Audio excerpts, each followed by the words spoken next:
जम्बूद्वीपे भरतखंडे आर्यावर्ते भारतवर्षे। जम्बू टॉक्स देखने वाले हमारे सभी दर्शकों का बहुत बहुत स्वागत, अभिनंदन। मैं हूं आपके साथ निधीश गोयल, करता हूं आप सभी का यथोचित अभिवादन। परिवर्तन प्रकृति का नियम है। ये बात न जाने हमने कितनी बार आज तक अपनी किताबों में पढ़ी भी होगी, लोगों के मुंह से सुनी भी होगी कि परिवर्तन जो है वो कभी नहीं बदलता है, क्योंकि परिवर्तन अपने आप में परिवर्तनशील है। और ये परिवर्तन कभी हमें सत्ता में दिखाई देता है तो कभी हमें क्रिकेट के खिलाड़ियों में दिखाई देता है, लेकिन ये हमेशा होता है, काल का प्रवाह है। और काल के प्रवाह में हम कोई भी स्थायी नहीं है, ये लगातार समय का पहिया है जो घूमता रहता है। अगर हम बात करें हिंदुस्तान की ही नहीं बल्कि विश्व की सबसे बड़ी राजनीतिक पार्टी की, जिसका नाम है भारतीय जनता पार्टी, इसके साथ में भी ये परिवर्तन लगातार चल रहा है। पार्टी विद डिफरेंस, जहां चाल चरित्र और चेहरे की बात होती है। सोच के देखिएगा, 1950 के दशक में भारतीय जनसंघ के रूप में एक राजनीतिक पार्टी अस्तित्व में आई थी। डॉक्टर श्यामा प्रसाद मुखर्जी उसके संस्थापक अध्यक्ष थे। उसके बाद में चीजें आगे बढ़ती हैं, पंडित दीनदयाल उपाध्याय साथ में आते हैं, और फिर चीजें आगे बढ़ते बढ़ते क्रम ये लेती है कि 1975 की इमरजेंसी के बाद में 1977 में जनता पार्टी की सरकार आती है। 1980 में भारतीय जनसंघ की जगह एक तरीके से उसी का नाम परिवर्तन होता है। थोड़ी बहुत चीजें कुछ और भी थी जो परिवर्तित हुई थी, जिसके बारे में आज मैं आपसे बात नहीं करना चाहूंगा, कभी किसी और वीडियो में करूंगा। लेकिन 1980 में भारतीय जनता पार्टी अस्तित्व में आती है। इसके बारे में बहुत बार ये कहा जाता है कि दो सीट से हम 182 सीट पर पहुंचे थे, लेकिन कहानी केवल 182 सीट तक नहीं है, कहानी उसके बाद भी है। पिक्चर अभी बाकी है मेरे दोस्त, पूरी बात सुनिएगा। 1989 में भारतीय जनता पार्टी के पास में तकरीबन 85 सीट थी। उसके बाद में स्थिति ये होती है कि श्री राम जन्मभूमि आंदोलन बढ़ता है, और उस आंदोलन के सेना नायक लाल कृष्ण आडवाणी, अटल बिहारी वाजपेयी जी जो ये बात कहते हैं कि धरती को जो है वो समतल करना पड़ेगा, बड़ी बड़ी कीलें जो है, पत्थर जो है वो उगाए हैं, उन्हें हटाना पड़ेगा। धरती समतल होती है, बाबरी ढांचे का विध्वंस होता है, भारतीय जनता पार्टी जो है वो एकदम मुखर होकर के सामने आती है। अशोक सिंघल हो चाहे नरेंद्र मोदी हो, जिनके बारे में कहा जाता था कि वो भी लाल कृष्ण आडवाणी के रथ के सारथी थे, ये सब चीजें आगे बढ़ती हैं। 1996, 1998, 1999, 99 में भारतीय जनता पार्टी के पास में सीट्स आती हैं 182, एनडीए की सरकार बनती है। लेकिन उसके बाद में क्या चीजें होती हैं, सोचिएगा। 1999 से 2004 के बीच के जो ये 5 वर्ष हैं, इन 5 वर्षों में कारगिल युद्ध भी होता है, भारत जीतता है। पोखरण परमाणु विस्फोट भी होता है, भारत की शक्ति का एहसास विश्व को होता है। लेकिन भारत शाइनिंग, इंडिया शाइनिंग, और भारत उदय जैसे नारों के बावजूद भी जो रणनीति राजनीति के शिल्पकार रणनीतिकार कहे जाते थे, सौदागर भी कहे जाते थे, ऐसे प्रमोद महाजन की अच्छी खासी मैनेजमेंट के बावजूद भी भारतीय जनता पार्टी 182 सीट से लुढ़क करके 138 सीट पर आ जाती है, जबकि आना चाहिए था 200 से पार। सभी लोग ये कह रहे थे इस बार तो फुल मेजोरिटी मिल सकती है, बढ़िया तरीके से मजा आ जाएगा। लेकिन हुआ क्या और क्यों हुआ, सोच के देखिएगा। भारत की जनता ने आपको इसके लिए वोट नहीं दिया था कि आप 1975 के बाद में जब इमरजेंसी लगी थी और भारत के संविधान की प्रस्तावना बदली गई, वहां पर धर्मनिरपेक्ष और समाजवाद जैसे शब्द आए, इसके लिए नहीं किया था आप उस धर्मनिरपेक्षता को अपना लें, ओढ़ लें, खुद भी मछली खाएं, सामने वालों को भी खिलाएं। उन लेफ्ट लिबरल इकोसिस्टम वालों को उनसे प्रमाण पत्र पाने में, उसकी होड़ में लग जाएं कि तुमको अच्छा लग रहा है ना, तुमको अच्छा लग रहा है तो हमको भी अच्छा लग रहा है ना। ऐसा नहीं होना चाहिए था। उन्होंने आपको आपके कोर इश्यूज के लिए वोट दिया था, यानी कि राम जन्मभूमि आंदोलन की बात की थी, उसके लिए वोट दिया था। धारा 370-35 के लिए वोट दिया था, आपको वोट दिया था समान नागरिक संहिता के लिए। परेशानी की बात यह रही कि भाजपा का राष्ट्रीय नेतृत्व भी हीन भावना से ग्रस्त हुआ, और उस हीन भावना से ग्रस्त रहने का परिणाम इतना भयंकर हुआ कि सन 2002 में जिन्होंने राम जन्मभूमि आंदोलन के लिए सबसे बड़ा काम किया था, ऐसे अशोक सिंघल को भी आपने जितनी उनका मान मर्दन कर सकते थे, उनके सम्मान की मटिया मेट कर सकते थे, वो सब आपने किया। ब्रजेश मिश्रा की अगुवाई में ये सब कुछ हुआ। और किस तरीके से हुआ कि विश्व हिंदू परिषद शिलादान जो करना चाहती थी, मुलायम सिंह यादव ने तो ये कहा था कि इतनी ऐसी सुरक्षा व्यवस्था है कि परिंदा पर नहीं मार सकता, 1990 के दशक में, आपको याद होगा। लेकिन उस समय सरकार केंद्र में भारतीय जनता पार्टी की थी, और तब उत्तर प्रदेश में माहौल ये रहा कि कर्फ्यू जैसा लग गया। 4 दिन तक विश्व हिंदू परिषद का जितना भी मान सम्मान था, उन सारे मान सम्मान को अपना मटिया मीट कर दिया, क्योंकि विश्व हिंदू परिषद वहां पर शिलादान करना चाहता था। बहुत औपचारिक रूप से वो सारा का सारा काम हुआ। क्यों किया गया? लेफ्ट लिबरल इकोसिस्टम को ये बताने के लिए कि हम उतने बुरे नहीं हैं जितना बुरा आप हमें समझते हैं। और होता यह है कि भारत की जनता ये समझ जाती है, क्योंकि आप कब तक ये कहते रहेंगे कि भाई हमारे पास में लोकसभा में बहुमत नहीं है, आपको पूरी सीट देनी चाहिए थी, 282 देनी चाहिए थी, 284 देनी चाहिए थी, आपने 182 सीट दी, अब भुगतो। हमारे पास में राज्यसभा में बहुमत नहीं है तो काम तो ऐसे ही करना पड़ेगा। लेकिन आपने तो कह दिया कि अहिया कहिया चालेला, और उसके बाद में जनता ने भी कह दिया कि अगर आप ऐसे करोगे तो अहिया कहिया चालेला, और आपकी सीट जो है वो 182 से घट करके 138 हो जाती है।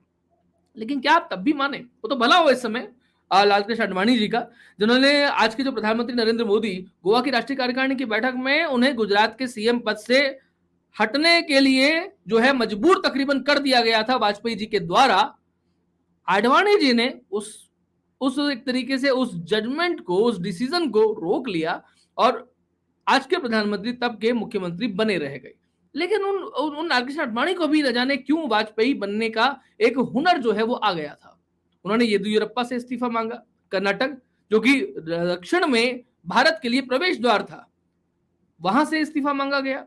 उसके बाद में पाकिस्तान में जिन्ना को जो है सबसे बड़ा सेकुलर कह दिया, उसकी मजार पर जाकर के। यानी कि हमारे यहाँ लेफ्ट लिबरल इकोसिस्टम के सर्टिफिकेट लेने की, प्रमाण पत्र लेने की तकरीबन होड़ लग गई थी। मैं यहाँ पर ये कहना चाहूंगा आपसे कि ये भाजपा ने नहीं किया, ये वाजपेयी ने नहीं किया, ये लालकृष्ण आडवाणी ने किया, क्योंकि भारत में हमेशा ही लीडर जो है वो प्रमुख रहता है। आप सोच के चलिएगा कि 2014 में जब भाजपा की सरकार आती है, मोदी सरकार आती है, और उस मोदी सरकार में ये कहा जाता है अब की बार मोदी सरकार 283 सीट आती है, यानी कि अपने बलबूते सत्ता जो है वो हासिल कर ली जाती है। तब लोगों ने ये कहा था कि ये केवल मोदी की जीत नहीं है, ये उन कार्यकर्ताओं की जीत है, जिन कार्यकर्ताओं का खून भी बहा है, पसीना भी बहा है, जिनकी पूरी की पूरी पीढ़ियां लगी हैं, चाहे भारतीय जनता पार्टी की बात करें, भारतीय जनसंघ की बात करें, या राष्ट्रीय स्वयंसेवक संघ की बात करें, या विश्व हिंदू परिषद की बात करें, या बजरंग दल की बात करें, या ऐसे किसी भी हिंदूवादी संगठन की बात करें। उन कार्यकर्ताओं ने अपना बलिदान दिया है, सर्वस्व अर्पित किया है। लेकिन ये 2014 में क्यों हुआ? ये कार्यकर्ता और इनका बलिदान जिसे हम पूछते हैं, जिन्हें हम मानते हैं, तो 2004 में भी था। तब आप 182 से 138 क्यों आए? ये 2009 में भी था, तो अब 138 से और घट के 116 क्यों हो गए? और किस कारण से राष्ट्रीय स्वयंसेवक संघ के उस समय के सरसंघचालक जो आज भी हैं, मोहन भागवत जी, उनके द्वारा ये स्टेटमेंट दिया गया कि भाजपा उन कार्यकर्ताओं की पार्टी जिन्होंने अपना सर्वस्व अर्पित किया, ये राख में से भी उठ खड़ी होगी। वो राख क्यों कहा गया? क्या आपको लगता है कि अगर नरेंद्र मोदी को प्रचार प्रमुख नहीं बनाया जाता, भाजपा के अभियान का प्रधानमंत्री पद का उम्मीदवार नहीं घोषित किया जाता, तो भाजपा 283 सीट ले आती? 116 से 100 या 125, इससे आगे भारतीय जनता पार्टी नहीं बढ़ सकती थी। केवल ये मत समझिएगा कि 2G 4G कोल, चाचा भतीजा सरकार, इन कारणों से सरकार चली जाती कांग्रेस की, ऐसा नहीं हो सकता था। इस सेटिंग में सब जिम्मेदार थे, चाहे वो राजनाथ सिंह हो, चाहे वो अरुण जेटली हो, या वो सुषमा स्वराज हो, या ऐसे कोई भी बड़े लीडर जो अपने आप को लीडर तो कहते थे, लेकिन उनके नाम पर इस देश में सत्ताएं जो है वो आती नहीं थी। ये सब के सब अपने आप में सेटिंग करने में पूरे तरीके से माहिर थे। और तब नरेंद्र मोदी आते हैं, क्योंकि वो लेफ्ट लिबरल इकोसिस्टम से 12 साल से लड़ रहे थे। वो गुजरात से सब सीख करके आए थे। उन्हें मालूम था कि इस इकोसिस्टम से संघर्ष कैसे करना है, लड़ना कैसे है और जीतना कैसे है, और इसलिए उन्होंने उन कोर मुद्दों से समझौता नहीं किया। हम ये मानते हैं कि 2014 से 2019 में उनके तीनों कोर मुद्दे जो हैं वो फलीभूत नहीं हुए, लेकिन ये भी एक बड़ी बात है कि नरेंद्र मोदी उन पर बात करने से कभी सकुचाए नहीं, इसलिए लोगों का विश्वास जो है वो कायम रहा। और उस विश्वास को कायम रहने की परिणति ये होती है कि 283 से आप 2019 में 303 आते हैं, और 303 के बाद में राम मंदिर, इसको बनने का मार्ग भी प्रशस्त होता है। धारा 370 35 है, जिसके बारे में कहा जाता था कि ये तो हट ही नहीं सकती, और ये हटी तो जनाजे निकल जाएंगे, देश में आग लग जाएगी, कहीं कोई पत्थर नहीं उठता है, वो भी काम हो जाता है। और समान नागरिक संहिता की राह तो तकरीबन हो ही चुकी है, कुछ चीजें होनी बाकी हैं, वो भी हो ही जाएंगी। लेकिन आप ये बात समझिएगा कि मोदी के बाद में आदित्यनाथ योगी 2017 में, जिन्हें उत्तर प्रदेश का मुख्यमंत्री बनाया गया, उनके लिए भी लगातार ये कहा गया कि इन्हें तो प्रशासनिक अनुभव नहीं है, इन्हें सरकार चलाने का अनुभव नहीं है, ना ये कभी राज्य में मुख्यमंत्री रहे हैं, ना कभी केंद्र में मंत्री रहे हैं, हाँ 5 बार सांसद जरूर रहे हैं, और योगी सन्यासी भी हैं। ऐसे में ऐसे व्यक्ति को मुख्यमंत्री बना करके आप क्या हासिल कर लेंगे? लेकिन नरेंद्र मोदी जानते थे कि अगर कोई व्यक्ति जननेता बन जाता है तो उसको फिर कोई रोक नहीं सकता है, और उन्होंने ऐसे ही व्यक्ति को चुना योगी आदित्यनाथ के रूप में। पूर्वोत्तर की बात करें तो जहां पर भाजपा को कोई पूछता नहीं था, ऐसे में हेमंत बिस्व शर्मा भारतीय जनता पार्टी में शामिल होते हैं और उसके बाद में आज पूरे पूर्वोत्तर में देख लीजिए, या तो भारतीय जनता पार्टी की सरकार है या फिर वो गठबंधन में शामिल है। आज वहां इंसर्जेंसी की बात नहीं आती है, वहां पर बात आती है डेवलपमेंट की। ये सब कुछ क्यों हो रहा है? अभी एक खबर आई कि जो नई संसद जो है, वो संसद भवन के लिए जो राष्ट्रीय स्तंभ है हमारा, अशोक स्तंभ, उसका लोकार्पण, उसका अनावरण हुआ और जो शेरों की तस्वीर सामने आई उसमें वो दहाड़ रहे थे, उनके नख जो है वो बाहर निकले हुए थे।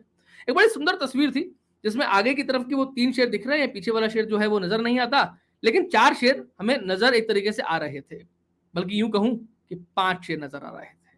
ऊपर वाले 4 शेर जो है उनसे लोगों को कोई समस्या नहीं थी, समस्या का कारण वो जरूर बताया जा रहा था, लेकिन मूल समस्या का कारण वो नीचे खड़ा हुआ 5वां शेर था, जिसका कारण नहीं बताया जा रहा, लेकिन मूल में वही शेर है जो अब रुकने के मूड में नहीं है, जो अब किसी को बख्शने के, किसी को छोड़ने के मूड में नहीं है, और जो अब रुक किसी से रोके पा भी नहीं रहा है।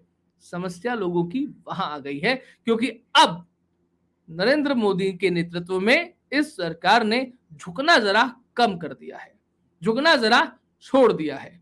राष्ट्रीय हीन भावना जिससे ग्रसित हो गए थे, उस हीन भावना से आप हट गए हैं, आगे बढ़ गए हैं, और आप खड़े रहना, अडिग रहना, टिके रहना ये सीख गए हैं। और भारत की जनता भी अपने लिए ऐसा ही एक लीडर चाहती थी जो उन्हें नरेंद्र मोदी के रूप में मिला।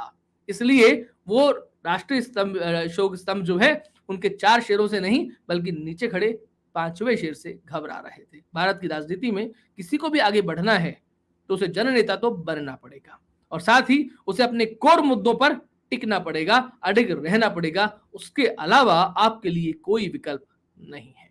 आज के लिए इतना ही। हमारे आगे कार्यक्रम आपको कैसा लगा कमेंट्स करके हमें जरूर बताइएगा। हमारा चैनल सब्सक्राइब करें, वीडियो को लाइक और शेयर जरूर करें, और आपको लगता है इस राष्ट्र धर्म के लिए हम कोई अच्छा काम कर पा रहे हैं तो हमें नैतिक सहयोग के साथ साथ में पत्रम पुष्पम के माध्यम से धर्मांश अर्पित करके आर्थिक सहयोग भी अवश्य अर्पित करें। नमस्ते, जय हिंद, जय भारत, वंदे मातरम।